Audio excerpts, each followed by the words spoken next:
Tetapi mudah-mudahan di siang hari ini tidak menyurutkan semangat Bapak Ibu semua yang hari ini hadir. Itu adalah kepala sekolah SD SMP swasta. Iya, betul Bu. Iya.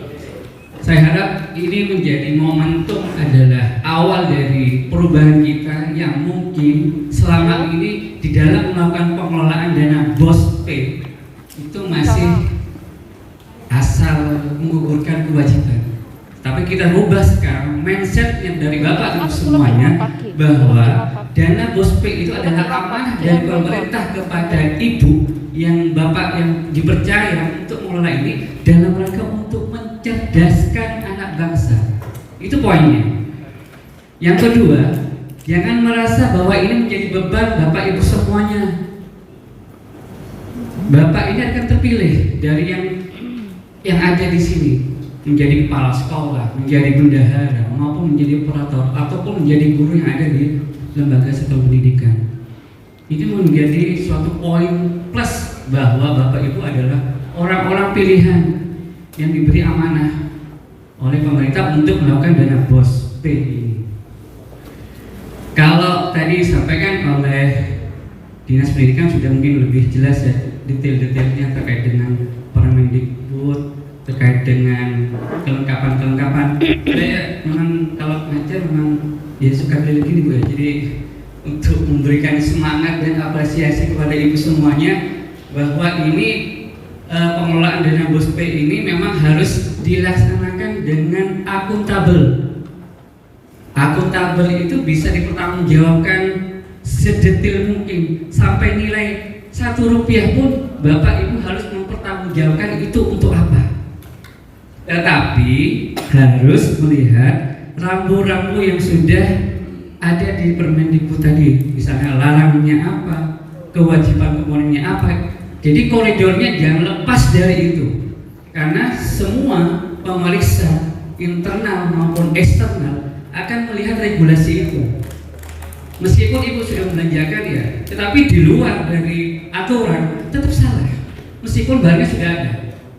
Karena Ibu berarti mengeluarkannya itu, menggunakannya itu tidak sesuai dengan aturannya. Jadi yang dipegang adalah aturannya dulu, pahami dulu komponennya, kewajibannya apa, larangannya apa. Insya Allah Ibu akan aman. Saya yakin aman. Kalau tidak lepas dari komponen yang sudah ada ditetapkan oleh regulasinya. Kalau Ibu melenceng dari itu, maka kita akan melakukan hal-hal yang lain. Nanti ini berkembang menjadi ini untuk apa ya, untuk apa ya, untuk apa, karena di luar dari ketentuannya itu. Kalau Ibu masih mengacu, insya Allah aman. Dan Ibu jangan takut-takut untuk mengelola dana BOS ini selama mengikuti regulasi yang ada. Makanya RKS-nya itu disusun sesuai dengan kebutuhan, bukan hanya menggagalkan kewajiban yang penting angkanya klop. Enggak. Karena setiap lembaga satuan pendidikan mempunyai cara dan mempunyai metode bagaimana mereka mengelola dengan dana yang ada. Saya tahun ini membuat apa ya? Satuan pendidikan berikutnya membuat apa ya? Tetapi tetap tidak lepas dari regulasinya. Seperti itu. Gak mungkin misalnya sekolah A ATK-nya misalnya kertas 10 rem, yang sekolah B-nya 10 rem, sebenarnya 10 rem. Apakah semuanya 10 rem? Tidak. Karena kebutuhannya itu menyesuaikan dengan apa yang dirancang Ibu dalam satu tahun ini apa. Gitu. Pengalaman kami kemarin itu banyak hal-hal yang lucu. Jadi hampir ini dalam setahun misalnya mereka hanya membagi berapa bulan, ternyata SPJ-nya ya itu aja. Memang klop secara penganggaran, tetapi menjadi sifatnya itu monoton ya. Terus apa yang menjadi outputnya? Kan di dalam sekolah itu ada visi misi. Itu yang Ibu cari, targetnya apa, visi misi dari sekolah itu, motonya apa, dikaitkan dengan penganggaran di RKS-nya. Apa yang Ibu misalnya saya pengen hafiz misalnya, atau mungkin ekstra, atau apa yang menjadi poin di visi misinya Ibu. Visi misi pun hanya dipajang bising saya akan melakukan apa bla bla bla bla. Tidak implementasikan, karena itu merupakan janji dari kepala sekolah yang harus dilaksanakan. Karena program ini semakin tahun karena semakin menjadi sorotan dari BPK, KPK sudah menyorot terkait dengan pengelolaan dana BOS ini. Kami tidak menakut-nakuti Ibu, Pak, karena semakin tahun anggaran untuk pendidikan dan kesehatan itu menjadi prioritas tinggi di pemerintah pusat, sehingga kontrol terkait pengawasan pengelolaan dana BOS semakin ketat. Kami kemarin sudah tahun kemarin 2024 melakukan evaluasi terkait juga pengelolaan dana BOS ke negeri swasta itu. Kami rasa itu memang harus ada semacam evaluasi ya dari internalnya masing-masing. Jangan sampai ini hanya dominasi dari kepala sekolah saja. Tidak, semuanya ikut terlibat memberikan kontribusi apa yang akan dilakukan tahun ini. Ketika kami datang ke suatu lembaga, ditanyakan kepada bendahara, kepada guru, ini apa? Saya nggak tahu, Pak. Itu kepala sekolah sama bendahara sama operator. Jangan sampai seperti itu. Semuanya itu harus dirembuk, diajak bareng. Pengennya guru ini apa? Tujuannya tahun ini apa? Itu harus bersama-sama untuk mencapai tujuannya itu. Kalau hanya satu orang, saya yakin tidak akan bisa jalan. Apa menjadi tujuannya Bapak Ibu semua? Kalau cuma mengespejikan, saya rasa Bapak Ibu sudah paham lah. Bisa menghabiskan pastinya kan, saya yakin 0 dan harus 0 seperti itu. Jadi selain hanya menghabiskan dana, itu harus menjadi tujuannya adalah terkait dengan kelengkapan. Tadi mungkin disampaikan dengan dinas dan kelengkapan pertanggungjawaban. Kelengkapan pertanggungjawaban itu harus lengkap, apalagi sudah disampaikan ada edaran dari dinas kepada Bapak Ibu untuk komponen apa, misalnya terkait dengan pembelian ini harus ada komponen SPJ-nya A, B, C, D. Ya udah ikuti itu pedomannya. Dan harus dipahami, kalau tidak paham tanya kepada dinas. Kalau misalnya Bapak Ibu ketemu dengan kami atau ke kantor kasat, ke inspektorat, kami bisa membantu Bapak Ibu juga. Monggo, kami siap memberikan bantuan informasi pendampingan apabila Ibu dan Bapak mengalami kendala. Karena kita satu kesatuan di Kabupaten Probolinggo. Baik buruknya ini bersama-sama. Tidak ada karena inspektorat sendiri Bu. Kalau misalnya datang ternyata banyak masalah, kita juga susah. Ini gimana ya? Jangan sampai ini menjadi informasi di luar yang tidak baik seperti itu. Karena harapannya semua ini harus baik semuanya. Semuanya harus mendukung dari bidangnya masing-masing. Bapak sebagai guru, monggo satu sebagai guru, kami sebagai inspektorat mengawasi apakah Bapak Ibu ini sudah melaksanakan tugasnya, mempertanggungjawabkan anggarannya sudah sesuai atau tidak. Nanti kalau ada catatan kita coba evaluasi terus seperti itu. Pertama, ketika mungkin saya katakan ini, ketika ada sisjur di benak pikir Bapak, aduh macet yo, catatan ini omongan gitu. Tetapi nggak apa-apa, itu harus dipaksa. Harus dipaksa. Dari dipaksa itu menjadi suatu kebiasaan. Harusnya dipaksa. Semuanya harus dipaksa. Kalau sudah terpaksa menjadi kebiasaan, ketika itu tidak dilakukan oleh Ibu, itu menjadi kebutuhan. Ketika sudah terlatih, kayaknya ada yang kurang di SPJ-nya, notanya kurang, sampelnya kurang, fotonya kurang, pajaknya kurang. Karena sudah menjadi kebutuhan. Harus dipaksa dan dilatih terus menerus. Ketika itu sudah mendarah daging, itu menjadi suatu kebutuhan dan kebiasaan itu semuanya. Memang harus seperti itu Pak. Pengalaman kemarin ketika BPK banyak catatan misalnya terkait dengan pertanggungjawaban yang tidak lengkap. Monggo itu diverifikasi dari internal dulu, diperkuat. Karena kalau bahasa PP 60 SPI, sistem pengendali internal itu, kalau di lembaga itu adalah kepala sekolah, bendahara, dan guru yang ada di situ untuk mulai itu ngecek dari operator, bendahara, kepala sekolah, dicek masing-masing. Caranya itu harus menyamakan persepsinya dulu, sisdolnya itu harus dipahami bersama dulu. Jangan hanya diserahkan kepada satu orang. Kalau satu orang, sudah pasti akan terjadi kekurangan kelengkapan dokumen. Tapi kalau semuanya sudah paham, ketika dari bawah dinaikkan ke bendahara, dicek lagi, kurang ininya, dilengkapi lagi sampai posisi di kepala sekolah sehingga semuanya itu lengkap. Ketika nanti di dinas, di-verify lagi, sehingga ada berjenjang. Prosesnya itu harus berjenjang, bukan langsung moro-moro ibu ngajukno SPJ langsung kasihkan ke dinas. Ketika dinas lihat, aduh catatannya banyak, karena ditanya ya. Catatannya macam-macam sudah tuh, ada ini. Nah itu kenapa diberikan berita acara itu untuk memaksa ibu secara langsung untuk belajar. Catatan itu bukan menjadi harus enggak. Kalau ibu dan bapak semuanya itu sudah terpaksa dan membiasakan, tinggal kalau beli belanja harus ada nota, ada pajak, ada pajak, ada tanda terima. Kalau barang tanda terima nanti ada fotonya. Udah, kalau sudah terbiasa, listingnya sudah jadi jalan. Oh ini kurang. Kalau kurang dilengkapi lagi. Jadi di internalnya itu harus dikuatkan dulu, harus dipahamkan dulu. Kalau cuma satu orang, jangan melihat besar kecilnya anggaran. Bukan berarti yang besar itu lebih baik, enggak.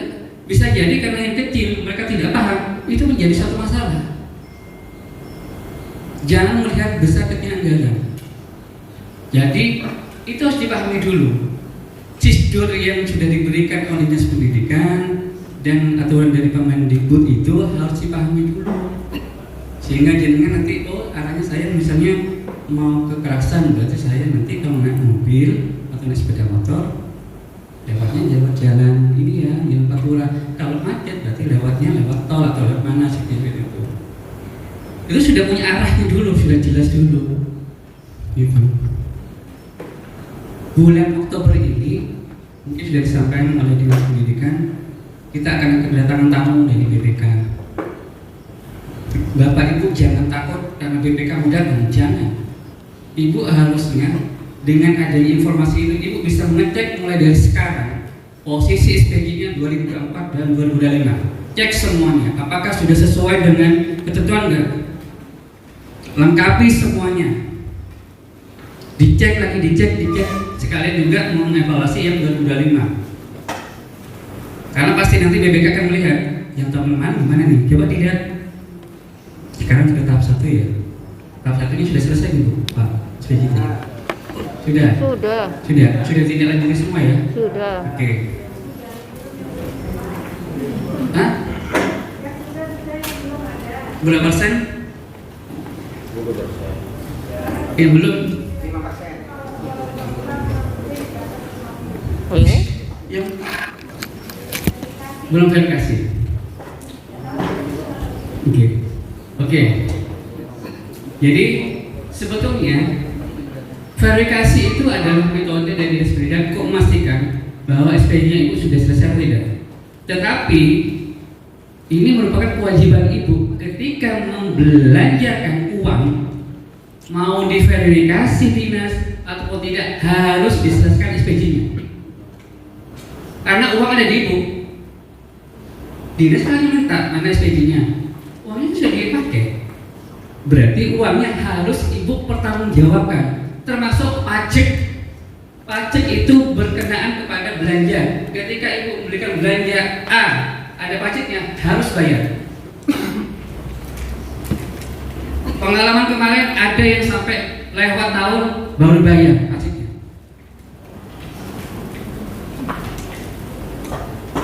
Gitu. Karena apa?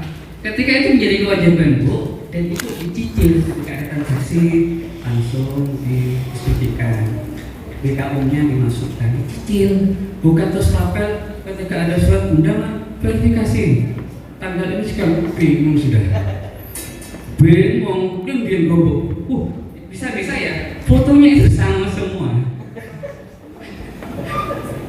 Malah ada yang sampai tanggal 24 dimasukkan lagi 25 nanti dimasukkan lagi. Seperti itu semua. Karena Michael Jackson itu semalam karena ditagih sama dinas. Kalau nggak gitu nanti cari lagi gitu. Tapi harusnya itu menjadikan tanggung jawab Bapak Ibu semuanya. Ketika sudah dibelanjakan, wajib di SPJ-kan. Udah, titik udah.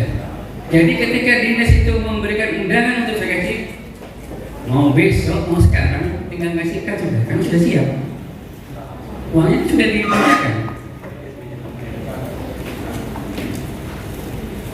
Gitu ya. Uangnya sudah dibelanjakan. Dan uang itu bukan menjadi milik perorangan.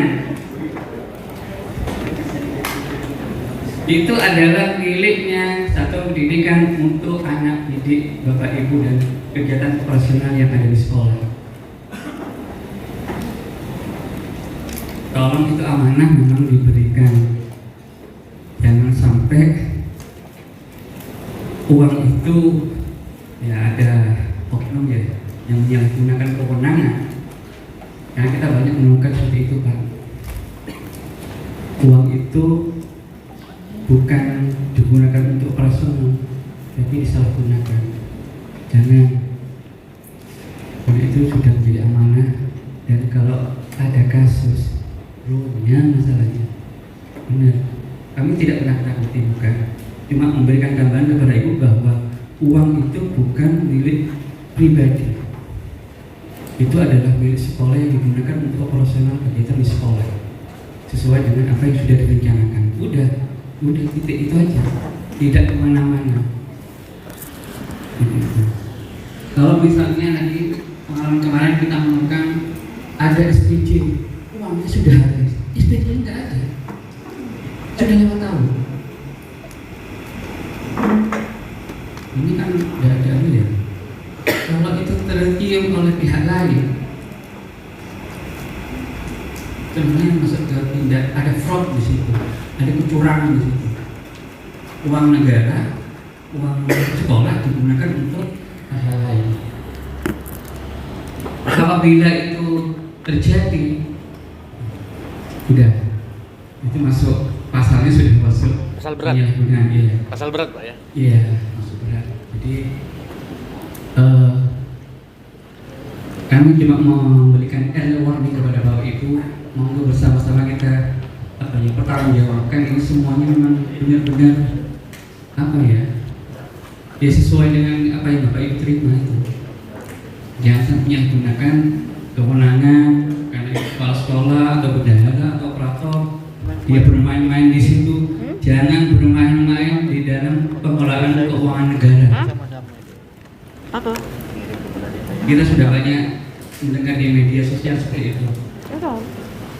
Terkait juga ini pembelanjaan, misalnya ada pemeliharaan apa misalnya gedung ataupun plafonnya rusak, tolong foto before afternya difoto ya. Difoto, ada tukangnya foto. Gunakan foto itu, HP gunakan itu untuk selfie kegiatan itu, bukan hanya selfie gini aja, tapi selfie kegiatan, misalnya di foto gitu. Fotonya yang gitu ya. Jadi gunakan itu memang untuk dalam rangka untuk akuntabel tadi. Jadi itu saya banyak hal yang memang yang kita dapatkan. Pertama itu, terus belanja modal, misalnya barang, beli kursi, beli meja, beli kursi, tolong sesuai dengan apa yang dengan rancang. Misalnya tahun 2025 ini beli printer atau kursi, ya sudah di label, dicatat bahwa itu memang penggunaan untuk 2025. Pengalaman kemarin 2024 beli printer, ketika kami cek, kalau di printer itu kan ada segel ya, dan ada nomor seri. Itu jangan tidak bisa dibohongi. kalau itu pengadaan tahun berapa, dan harganya pun berapa. Kemarin ditunjukkan tidak sesuai dengan spek yang dibelanjakan. Itu. Jadi speknya sesuai, misalnya kursi atau laptop atau printer misalnya Canon, ya udah Canon seri berapa, ya udah beli di tahun 2025. Jangan yang tahun kemarin diakui sebagai 2025. Kelihatan dari speknya. Hati-hati ya untuk yang belanja yang barang-barang. Terus ada juga malah nggak dibelanjakan, siplahnya ada, notanya ada, barangnya nggak ada. Itu malah lebih yang tadi sampaikan, fraudnya itu tinggi. Apakah dia itu memang barangnya tidak ada atau belum datang atau bagaimana? Ternyata memang sampai di akhir tahun barangnya nggak ada.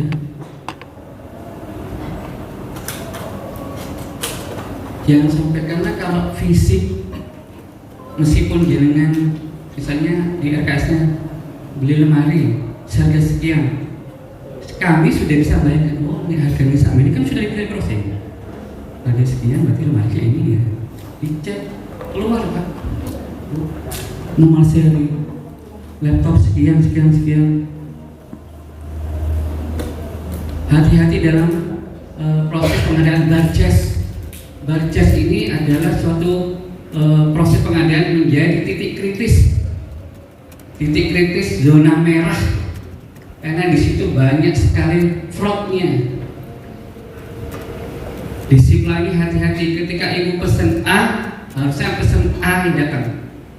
Jangan pesen A yang datang B, C, D yang berbeda dengan apa yang dibelanjakan.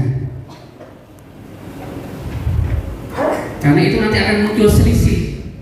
Misalnya ibu beli 5 juta, yang datang 3 juta, 2 jutanya mana bos?